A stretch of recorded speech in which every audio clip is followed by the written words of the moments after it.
प्रदेश विधानसभा चुनाव को लेकर हमारे संवाददाता ने समाजवादी पार्टी के अल्पसंख्यक सभा के प्रदेश सचिव मोहम्मद अब्बास रिजवी से बातचीत की। इस दौरान प्रदेश सचिव सीएम योगी द्वारा किए गए वादों को नकारते नजर आए। योगी जी ने जो वादे किए थे 2017 में, जब इन्होंने वादा किया था कि हम किसानों की दोगुनी आय करेंगे, बेरोज़गारों को नौकरी देंगे और पूरे प्रदेश की गाँव की सड़कें जो हैं वो ज़िला मुख्यालय पे जोड़ेंगे, हाईवे बनाएंगे, तमाम तरह के वादे किए थे, गड्ढा मुक्त प्रदेश होगा। लेकिन आज वो सब वादे सब खोखले हो गए हैं। आप किसी भी रोड पे निकल जाइए, आप हमारे जैतपुर ही विधानसभा में चले जाइए, जैतपुर से कोठी चले जाइए, 4-4 फीट के गड्ढे हो गए हैं। जैतपुर से सिद्धौर चले जाइए, बेतहाशा ख़राब हो गई, रोड पे चलना दूभर है। आप जैतपुर से बाराबंकी चले जाइए, वो रोड ख़राब है। दूसरी बात, जो इन्होंने नौकरी की बात की थी, नौजवानों को छला था। अभी कुछ दिनों पहले आपने देखा होगा कि इलाहाबाद में अभ्यर्थियों के ऊपर जिस तरीके से इन्होंने लाठी चलाई, यकीन मानिए कि अब इनका अंत आ चुका है। सिर्फ इनके झूठे वादे हैं, खोखली बातें हैं।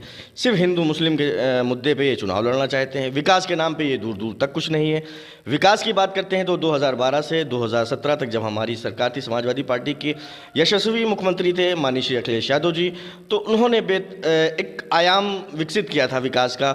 चाहे यमुना एक्सप्रेसवे हो, छात्रों को लैपटॉप वितरित किया था, किसानों की बिजली मुफ्त की थी, किसानों की दोगुनी आय करने का वादा, खाद कम रेटों पे उन्होंने दी थी समाजवादी पार्टी ने, तमाम वृद्धा पेंशन दी थी, समाजवादी कन्या विद्या धन योजना दी थी, पेंशन योजना थी समाजवादी पार्टी की। एक नहीं हज़ारों काम ऐसे हम आपको गिना दें जो 2012 से लेकर और 2017 तक समाजवादी पार्टी के मुख्यमंत्री अखिलेश यादव जी ने किए। बिजली के कारखाने लगाए। आप जालौन जिला में देख लीजिए, हमीरपुर से जो राट रोड गई उस पर सौर ऊर्जा प्लांट उन्होंने पूरा प्रोजेक्ट था वो चालू किया। तमाम तरीके से उन्होंने जो इतनी योजनाएं चालू की जिससे गरीब तबका, मजदूर तबका, जो किसान है वो मुख्य धारा से जुड़ सके। हमारे संवाददाता ने महंगाई को लेकर सवाल किए तो मोहम्मद अब्बास रिजवी ने भाजपा को झूठी सरकार बताया। उनका कहना है कि भाजपा की नीति है फूट डालो राज करो। देखिए, इनकी बातों में कोई सच्चाई नहीं। पेट्रोल 100 के पार हो गया, डीजल 100 रुपये हो गया, खाद की इतनी कालाबाजारी है, रिश्वतखोरी अपनी चरम सीमाओं पर है, अधिकारी काम नहीं करता है, नेता दौड़ाए जा रहे हैं। इन्होंने सरकार में आने से पहले 17 में जो वादे भी किए थे इन्होंने कि हम महिला सुरक्षा करेंगे, कहाँ सुरक्षा कर रहे हैं? आप खुद देखिए, हाथरस काट हुआ दलित बेटी सर, क्या ये इंसाफ है हमारे समाज में, हमारे दलित बेटी में? क्या इंसाफ है कि एक दलित बेटी को उसके घर वालों का उसकी शौना सौंप के मिट्टी का तेल डाल के और उसको जला दिया जाए? अभी कोरोना वायरस में आपने देखा होगा कि किस तरीके से गंगा में बहती हुई लाशें हुई। क्या इंसानियत को शर्मसार करने वाली है ये इनके हाथ में ये सिर्फ इनका एक मकसद ये है कि आपस में फूट डालो राज करो, जो अंग्रेज़ करते थे। हमारे देश के जो योद्धा थे जिन्होंने अंग्रेज़ों से लड़ाई लड़ी थी, हमारे देश को आज़ाद किया था, यहाँ की संस्कृति को भारतीय जनता पार्टी वो ख़त्म करने का काम करती है। संविधान खतरे में है, आरक्षण खतरे में है। इसके साथ ही प्रदेश सचिव ने भाजपा के स्लोगन सोच ईमानदार काम दमदार पर टिप्पणी की।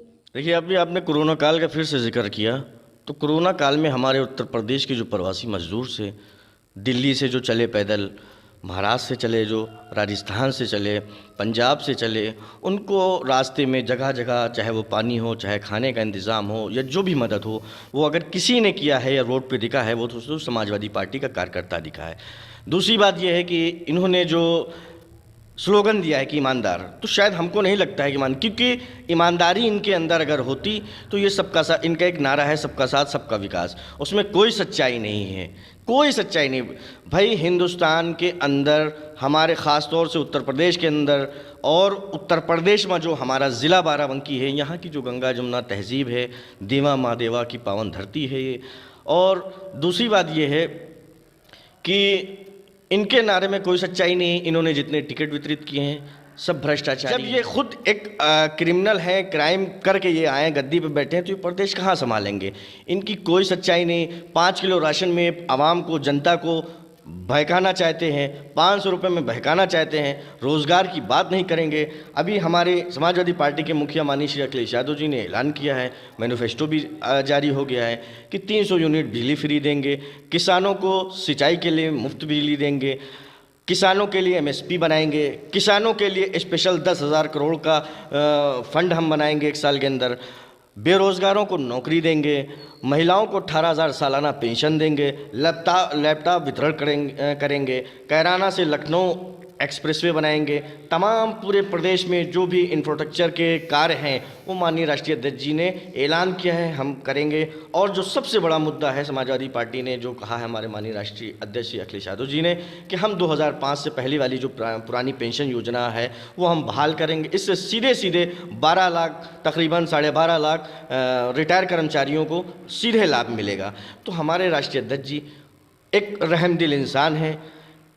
काम उनके ऐसे हैं कि वो ये नहीं देखते हैं कि कौन किस ज़ात का है, कौन किस मज़हब का है। उनका मकसद ये है कि हमारा देश कैसे उन्नति करे, हमारा प्रदेश कैसे तरक्की करे। बेरोज़गारों को जब रोज़गार देंगे तभी वो आगे बढ़ेगा, तभी वो उसका परिवार आगे बढ़ेगा। शिक्षा देंगे फ्री, भाई शिक्षा भी उन्होंने कहा KG to PG। Samajwadi party की सरकार बनेगी तो समाजवादी पार्टी बच्चियों को KG से लेके पोस्ट ग्रेजुएशन तक मुफ्त शिक्षा देगी। आपका मतलब है समाजवादी पार्टी सबकी पार्टी? हमारा जो मुखिया है समाजवादी पार्टी के राष्ट्रीय अध्यक्ष अखिलेश यादव जी, वो जो कहा उन्होंने वो किया। ये नहीं कि उन्होंने कहा हम वो करेंगे लेकिन नहीं किया, लेकिन जो कहा वो किया। आपके सामने 2012 से 17 तक की सरकार, आप काम उठा के देख लीजिए। इनकी सरकार में देख लीजिए दालें कहाँ जा रही हैं, कड़वा तेल कहाँ चला गया है। गरीब परेशान है, मज़दूर परेशान है, और सबसे ज़्यादा परेशान है किसान, इनसे परेशान है, बेइंतहा परेशान है कि बाप जाता है दिन भर खेत रखाता है, जब वो शाम में वापस आता है तो उसका बेटा रात भर रखाता है, जगता है। फिर भी जो आवारा पशु हैं कोई देखभाल नहीं है, सिर्फ कागज़ों पे इनके विकास हैं, कागज़ों पे इनकी डेयरियां हैं, कागज़ों पे इनके जो इन्होंने गौशाला बना है वो हैं। हकीकत में आप देखिए गौशाला में गाय मरी पड़ी रहती हैं, कोई देखने वाला नहीं है। तो ये खुद इस चीज़ में फंसे हैं कि कैसे ये बाहर नहीं, लेकिन जनता सब समझ चुकी है।